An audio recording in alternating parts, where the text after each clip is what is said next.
welcome to Branch of Israel. This is Rabbi Roger coming to you from God's beautiful country, Israel. Have you ever had a thought or vision about something from the Lord, but blew it off thinking, oh, that was just me, or that's not of God, then later on realize it really was from God? Well, I had that happen to me multiple times, but the main one that stands out the most is when my stepfather was dying. The Lord told me a few weeks before his death in a passing thought, he will receive Jesus and die 30 minutes later. My mom had hospice taking care of him in the house, and even though she does not believe that Jesus is the Messiah, God works all things for his good. Lots of his nurses were believers, and my mom had taken a phone call, but oddly went to the back room. The nurse looked at my wife and I and told us his blood pressure is dropping. If you have anything to say, you better say it now. We got on that horse and rode it for all it was worth, and told him how he could be dancing on the streets of gold, and all he had to do was believe that Jesus died for him and was his Messiah. The nurse told us, he is responding to what you're saying because his blood pressure is rising. Immediately, my mom came out, and we told her what was happening with his blood pressure,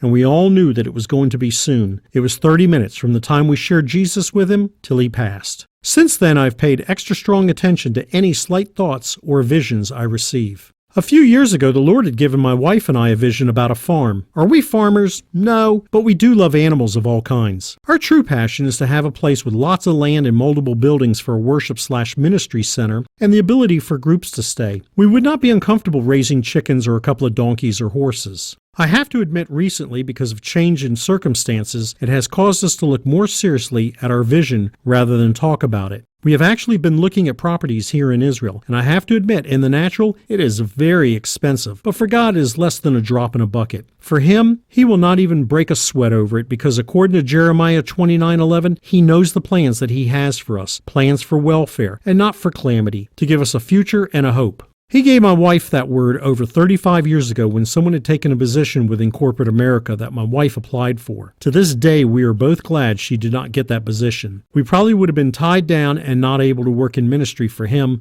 or just flat miserable and trying to figure out, where did we miss it? That is why I'm glad we have done his will. In Proverbs 29:18 it reads, where there is no vision, the people are unrestrained, but blessed is he who keeps the law. We have a vision. We constantly want to do his divine will and not ours, or what we think is his, and stay in that perfect path he created for us. For more teachings and information, visit branchofisrael.com. That's branchofisrael.com. Again, this is Rabbi Roger coming to you from Israel, and thank you so much for listening. Lehitraot, goodbye, or see you again.